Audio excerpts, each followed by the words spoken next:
Welcome to Review Diesel, guys. Today we are talking cab bushings.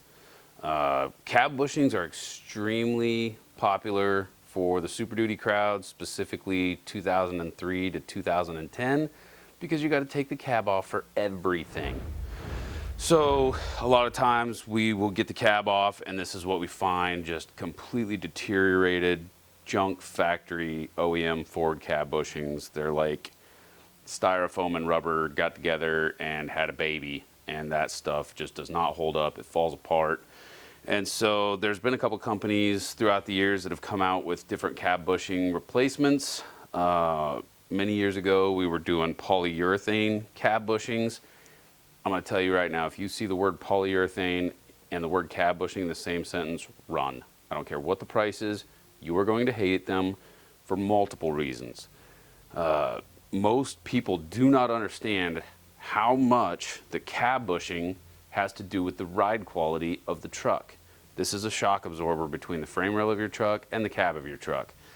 Polyurethane cab bushings are going to make the truck ride extremely harsh.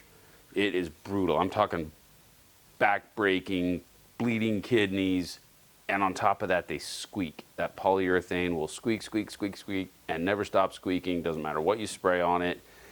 They're so annoying that most every set we ever installed at the shop, we took back off.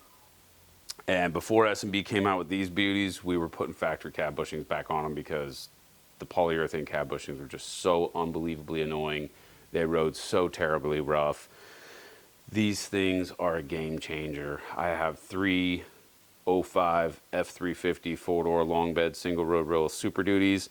Every single one of them has a set of S&B cab bushings on it, because once I experienced the first set, I mean, it's a game changer. It's Cadillac smooth ride compared to an F350 ride. So these things are night and day difference. If you've got a good quality shock paired with these things, you can actually make these Super Duties glide down the highway really freaking nice. So check them out. There's no replacement for them. Nobody else is doing them out of silicone like this. Everybody else is either doing the OEM style, this junk, or polyurethane, which is noisy, loud, and terrible. So S&B cab bushings, no brainer. It's the only cab bushing that I will recommend. The OEMs, they just don't live. They ride okay. These things ride amazing. You will love them, and you will thank me once you experience what I've experienced. Best cab bushing on the market, hands down. If you got any questions about them, if you got questions about fitment for your truck, I'm getting ready to put a set of these in my 97 OBS as well. That thing rides like crap. Newer Super Duties, 6.7s, great option for you guys if you're pulling the cab to do upper oil pan or anything like that. That's a pretty common repair. Duramax customers, Dodge customers, you guys haven't been left out. They make them for you as well. Hit us up in the comments if you got questions. We'd be happy to answer them. Like, subscribe, hit the little bell. We want to make sure you're getting notifications as these amazing parts come forth and as the demand for them increases. We'll catch you guys on the next video.